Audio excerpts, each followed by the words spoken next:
Oke, halo guys, kembali lagi di tugas 5. Lamun lain teteh awewena Kelaan kudu kawin harida. Oke, halo. Perkenalkan, saya Gedi Gunawan. Di sini saya akan menjelaskan mengenai review dari sebuah film yang berjudul Puss in the Boots: The Last Wish. Di sini saya mengerjakan tugas dari mata kuliah saya yaitu psikologi abnormal. Oke, langsung saja ke review filmnya.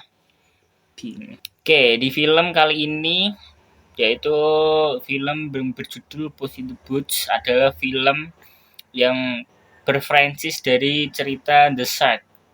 Ya seperti kita tahu itu adalah film yang sangat lama di mana itu berfokus cerita pada si troll ijo. Tapi ini adalah side sequel atau cerita sampingannya yaitu mengenai cerita dari si Puss. Ini adalah film kedua dari yang pertama itu The Puss in the Boots, yang kemudian rilis lagi pada tahun 2022 dengan judul Puss in the Boots: The Last Wish. Cerita ini dari film atau cerita dari film itu mengangkat bagaimana immortalitas atau keabadian. Kenapa bisa membahas tentang keabadian? Hal ini dijelaskan pada awal film yang mana karakter utama si Puss itu sedang melawan seorang raksasa.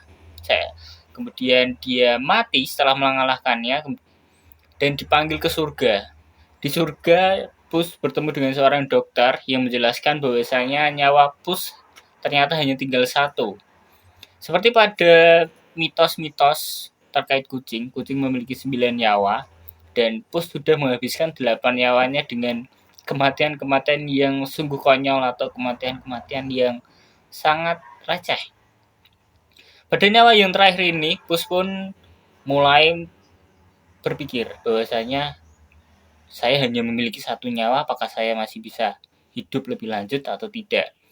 Nah, kemudian masuklah di cerita utama, di mana si Puss menemukan sebuah legenda yang mana The Last Wish ini mengacu pada legenda tersebut.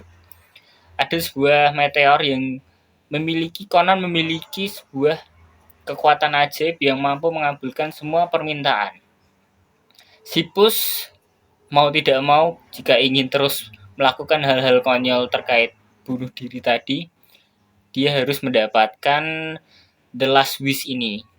Nah, cerita dimulai ketika perjalanan petualangan si Puss. Si Puss ini ditemani oleh mantan kekasihnya, Soft Kitten Soft, dan juga seorang anjing yang berperilaku seperti kucing, Perito.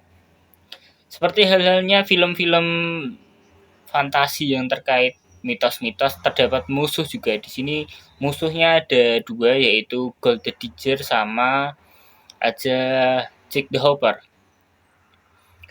Cerita ini sangat unik, di mana mengangkat isu terkait kematian, persahabatan, dan bagaimana seseorang yang kurang peka terhadap kehidupan yang sebenarnya sudah ada di sekelilingnya, tetapi mereka masih serakah untuk terus mendapatkan sesuatu yang lebih. Hal ini lebih tampak ketika akhir-akhir di film, pada prosesi di mana Puss dan kelompoknya itu bertarung memperebutkan sebuah kertas mantra yang bila diucapkan maka akan terkabul permintaannya. Kalian bisa lihat filmnya di aplikasi-aplikasi streaming dan sangat seru, apalagi dengan penggambaran atau grafik yang diberikan itu mirip seperti film Spider Into the Verse. Jadi pewarnaannya yang seperti cat air mungkin, jadi seperti kanvas ditumpuk-tumpuk, kemudian kayak model lama yang berlembar-lembar kanvas akhirnya membuat suatu gerakan. Apalagi dengan fight-nya itu terdapat juga nanti ada pertarungan antara Butch dan juga Lobo atau yang dipanggil Dan oke, di sini saya akan seperti biasa menggabungkan tentang materi mata kuliah dan juga film. Oke, pada film kali ini, jika kita kaitkan dengan psikologi, itu lebih mengarah kepada arogansi. Bagaimana Sipus memiliki 9 nyawa yang dia melakukan hal-hal yang sembrono seperti bunuh diri yang aneh dan lain sebagainya. Sampai akhir Sipus hanya memiliki 1 nyawa. Itu merupakan sebuah perilaku yang buruk. Dan ya itu seperti termasuk dalam kategori ceroboh, pemborosan, serakah, dan lain sebagainya. Dalam hal ini Sipus lebih mengarah kepada rasa ingin bunuh diri mungkin karena terlalu banyak nyawa, dia ingin melakukan kesenangannya saja. Nah, itu adalah hal-hal yang buruk yang tidak boleh dilakukan oleh manusia.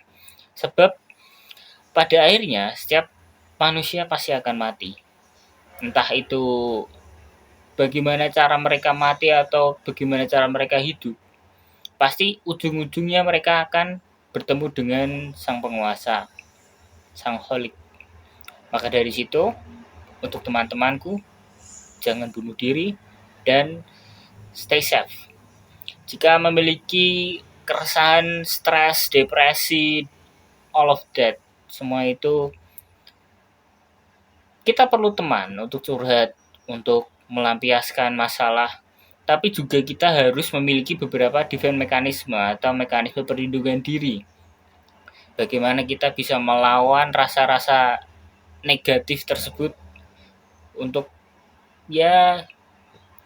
bisa kita minimalisir. Apalagi terkait stres di dunia yang begitu sibuk dan modern ini, tingkat stres pasti besar. Oke, sekian dari saya. Saya tutup dan bye-bye. Dadah. Muah. Dadah. Muah.